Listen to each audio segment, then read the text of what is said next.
Good afternoon, YouTube. This is the Yugioh Collector here, 67401, and I know a lot of you guys have been wondering what's going on with Yu-Gi-Oh! And right now what you see in front of you is not a really great picture, but it's the only picture that I could find.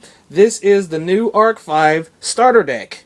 It will be coming out March 21st, and it will be introducing the new Pendulum Summoning game mechanic. But along with the game mechanic, Japan has decided to add in a few rule changes that will pretty much change the game forever. And I'm not gonna go into too many details because all of the information is not released yet, but I will do the best that I can.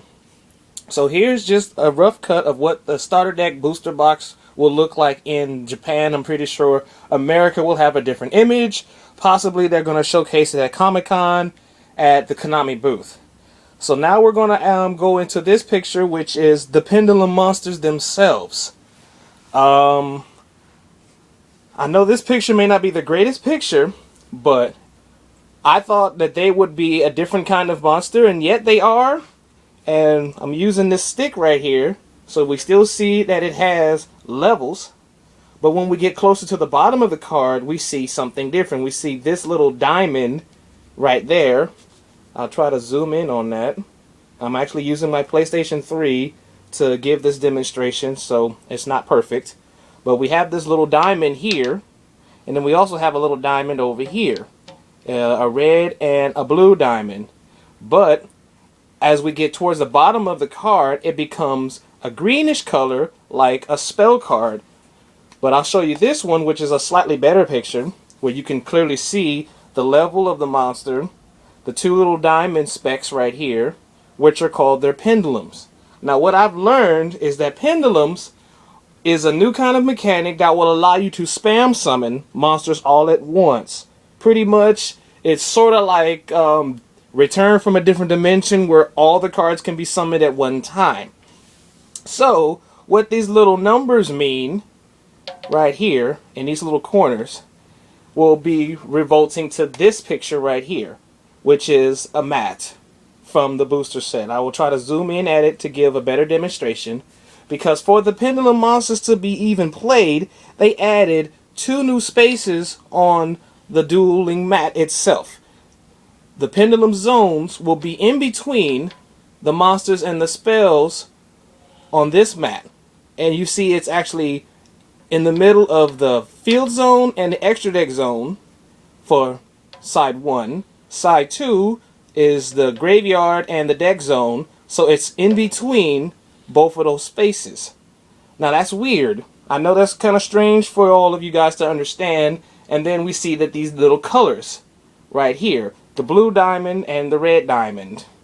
Now from what I've learned is how pendulum summons work is the blue diamond on one pendulum monster is mostly going to be on the left side. The red pendulum diamond is going to reference the pendulum monster on the right side. And what I've learned is when you have the numbers, which is they show in this picture, which is 1 and 8. On this picture down here, you will see 3 monsters on the field. What this means is, from what I've learned from watching so many different YouTube videos, and I'm going to try to wrap it up, is that a pendulum summoning is like spamming all at once. So, having these 2 pendulum numbers on these 2 cards, meaning 1 and 8, you are allowed to summon all at once monsters between those 2 numbers, meaning 2 through 7.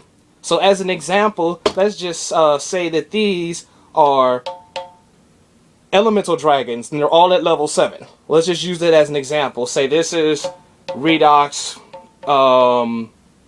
the fire one and the water one title, and the other one. So let's just say that. So if you pendulum 1 and 8, you are allowed to summon all those monsters at once. So that's 3 level 7s all in one turn. Or if you have a mixture, say if you have a 6, a 5, and a 4, whatever your mixture is what is to be allowed for the pendulum summoning mechanic to work. The penalty of having only one pendulum on one side of either side of the board, the pendulum number will become 4. What that penalty means, I don't know at this time. Once the deck has been released, I will give a little more information because it'll be more information. Something else I've learned is when a pendulum monster in this zone is destroyed, because it is a hybrid of a spell card and a monster card, it can still possibly be destroyed like a spell card. That I have not understood yet. I don't know if that is a factor, but when a pendulum monster in their zones are destroyed, they go face up in the extra deck. Now, what that means, I don't know at this time. I really don't know what exactly that means, but that is very, very strange. And as far as the new rules changes that I mentioned earlier in the video, is both players normally start their game by drawing 5 cards per person. Then player 1 will draw their 6th card. As of March 21st for Japan so far only, player 1 that's going first is not allowed to draw their 6th card. Meaning you're stuck with 5 when you play your game, when you play your turn, and as you end your turn, player 2 is allowed to draw their 6th card and function. Now that is very strange. I don't know why they decided to do that. That's something new. A lot of folks are saying it's kind of similar to what Magic the Gathering does. I don't know. I've never played it.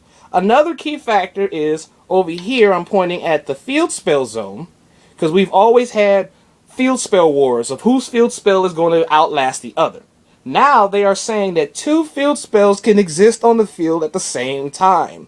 Meaning, if player 1 has Gear Town and you want to play Necro Valley will be played, but Gear Town will not be destroyed. So that means both field spells can exist on the field together. Meaning how Gear Town will affect player 1's side and Necro Valley will affect player 2's side. Or in mirror matches, Necro Valley will definitely give boost to GKs, and then other field spells will give boost to other decks. So in mirror matches, 2 field spells in play will definitely be a factor. But I'm not really sure how much different it's going to make the game. But the whole pendulum summoning engine is definitely going to be a new way for people to spam monsters. But just like I was explaining earlier, you must summon all the monsters at once. Meaning you cannot summon 1 level 5, 1 level 6, and 1 level 7. No, they must all hit the field at once. So, as an example, if you spam all 3 of those monsters and then they hit Bottomless Trap Hole, all of them would be destroyed because they're all 1500 or higher. If you spam monsters under 1500, then of course Bottomless has no effect. But this could seriously be a big game changer to a lot of decks, because if you are only allowed to normal summon once per turn as normal, the pendulum will pretty much eradicate that, and other decks that go off of having fewer cards in hand or whatever your factor is, pendulum summoning can really be a super game changer. Now the anime will be starting early April, and I'll put at least 5 to 6 episodes under my belt to help me explain and help me understand how the pendulum mechanic works as far as the anime is concerned. The starter deck in Japan drops March 21st. The booster set drops April 19 in Japan. So we still got a long way to go before America gets this gaming mechanic. But as for now, we are still stuck with 1 field spell per side, and both of us start with 5, and player 1 will draw their 6th card. But until this new rule changes takes effect, that's pretty much what we're going to deal with. But I'm glad I was able to share this information with you. Please rate, comment, and subscribe if you haven't subscribed to my channel. But this is the Yugioh Collector 6741. I hope what I said was helpful. And stay ahead of the game, YouTube, and I'll catch you guys later with more information as I get it.